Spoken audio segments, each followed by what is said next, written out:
to introduce you today to the second of our short-term missionaries for 2021. Last week I introduced you to Lucia Harder, who's going to be serving with OM ships. And this morning, or today, whatever time you're watching this video, I am introducing you to Tristen Schuh, who's going to be serving in Victoria with the mustard seed later in the year. So I caught up with Tristen last week and he filled me in. He is a really deep thinker and is really approaching this whole time prayerfully and with a heart to learn from God, and it was really cool to hang out with him. I really enjoyed it. So here we go. Here is Tristen. Yeah, so I was raised in Nelson, BC, in the Kootenays, a little mountain town out there in the interior. Um, I moved to Victoria in 2018 to start school at UVic, civil engineering.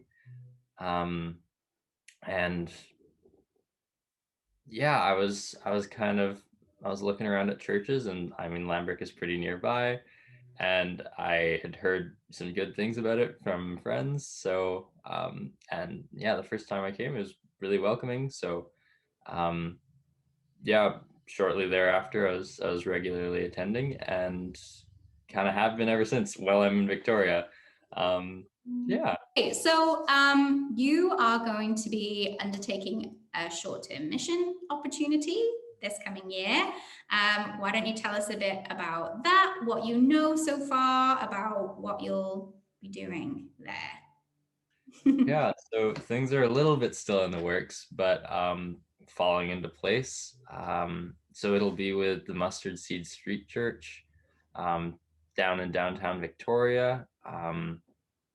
I focus a lot on, yeah, ministering to folks who are on the street and in need of food security, and in need of just, you know, God. Yeah. Uh, I mean, we all do, but Yeah. yeah, yeah, it's a specific caveat or a niche for the spirit to work, I guess. For sure. Yeah, and I'm maybe this is tangenting off, but yeah, for me, like in my civil engineering degree, I really try to keep, I guess, the vision of I want to be building infrastructure that I guess helps people and really benefits people, and like I don't know, there's interesting intersects right now. Even in just the one course I'm taking, they talk about um, yeah, all these little social justice intersects of like where we put, I don't know, things like a wastewater treatment plant, and how the infrastructure we design can really affect marginalized populations. Yeah. Um, so I want to keep that vision with me, and we can learn all this theory about it, but also there can be sometimes just like I guess a disconnect between like all this like ideas and theory about helping people, but then also just not practically getting your hands in and helping people directly, because I feel like that helps me know their needs better later on. And also,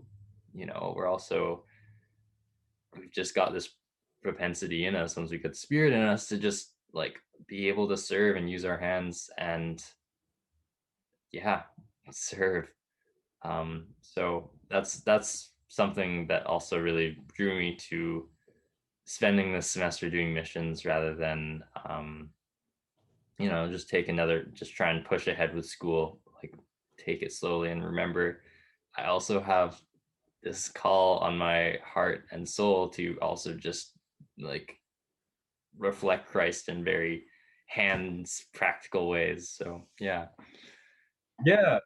So some of the specific areas I'm going to be serving in are some programs that they're running this summer specifically. One is Beyond the Streets. I'm really excited about that one. That's integrating nature walks and spiritual formation, just because God is creation is kind of God's love letter to us. Um, and yeah, that can be a really special and healing place. So yeah, walking with people through that. is going to be one of the things I'm doing. Similarly, there's also Hope Farm up the peninsula. They do just, yeah, like work with your hands can help, specifically with rehabilitation processes. So, and also just integrating folks back into doing some work if they haven't worked for a long time. So working alongside them with that on the farm, and then also doing a beach clean with that. Um, yeah, yeah. And then the one last piece is more of just connection, curbside connection, they called it. So um, Chris described the mustard seed's main site as kind of, just the living room for marginalized populations. So people just come in there and, it's practicing hospitality, getting to know their stories and walking alongside them. So yeah, I'm really excited for all of those components. Those are just some of the ones that we're looking at right now, but yeah, more are kind of working their way in. So Can you pull out like some things that you are like hoping for out of this opportunity or excited about, and some things that you may be nervous about, some things that like we can join you in prayer over at this moment as you're kind of imagining how it's going to be serving with the mustard seed, the goods and the bads, the peaks and pits? yeah, I want to serve. I've spent a long time just like having to look inward with university and stuff, and just being able to do something that helps people. Um, that feels good. That feels good, and I feel like that fills something in our souls that doesn't always get filled when we're just in a constant self-work phase. Um, I guess that university can end up being. Um, and yeah, and then specifically with that, I want to just get a better understanding and appreciation for people that you don't culture doesn't typically look down on um, as kindly with, people who are in need of compassion. And I want to I want to grow in that. And yeah, so I'm really hoping for that out of this opportunity. um, Outside of that, I guess, yeah, some of the trickier and parts that need more resiliency.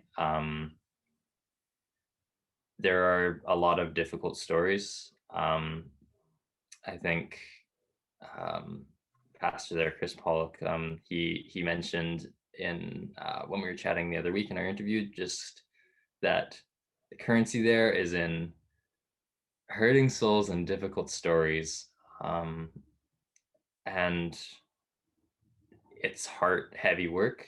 Um, yeah, lots of difficult stories and people who really need compassion, and that is wonderful work where, like, yeah, the spirit works heavily. um their spirit does amazing things when we're at the end of ourselves. um so I'm really looking forward to that, but also that is really can weigh heavy on the heart, even with 3 days a week. It's that doesn't diminish the magnitude of these stories. So walking through those and um, yeah, staying resilient and staying able to reflect Christ in those, I guess, is, yeah, Yeah. yeah, and offer compassion. So between now and when you kind of start things with the mustard seed, how can we as a church be praying for you, be supporting you practically, and how can we keep in touch with you? How can we follow your story? Yeah, yeah. So in terms of prayer requests, going off just the resiliency piece, I think that's going to take a lot. Um, I'm an engineering student. We're not typically always known for heart capacity. Um, so yeah,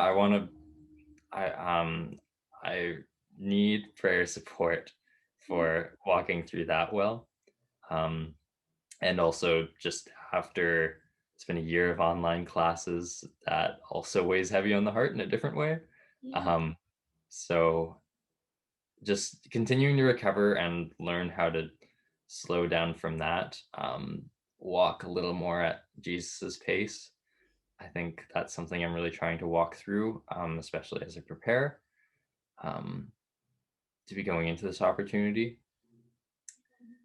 And then obviously some things with just integrating with a new team and being able to serve well alongside them, getting along. Um, yeah, all those pieces. In terms of practical needs at this point, it is it's a missions position.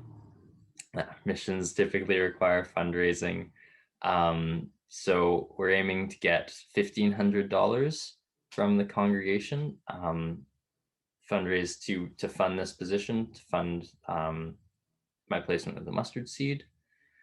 Uh, yeah, so That's working on that, and then in terms of keeping in touch, I'm gonna be doing little like uh monthly prayer letters, I guess.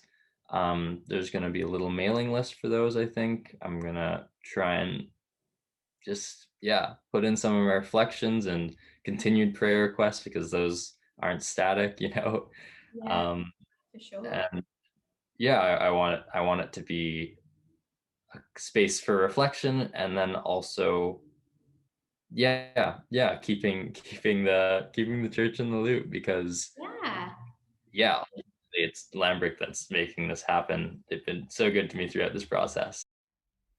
Thank you so much, Tristen, for catching up with me and giving us a little insight into your heart and your reasons and how you're feeling about engaging in this short term mission opportunity this year.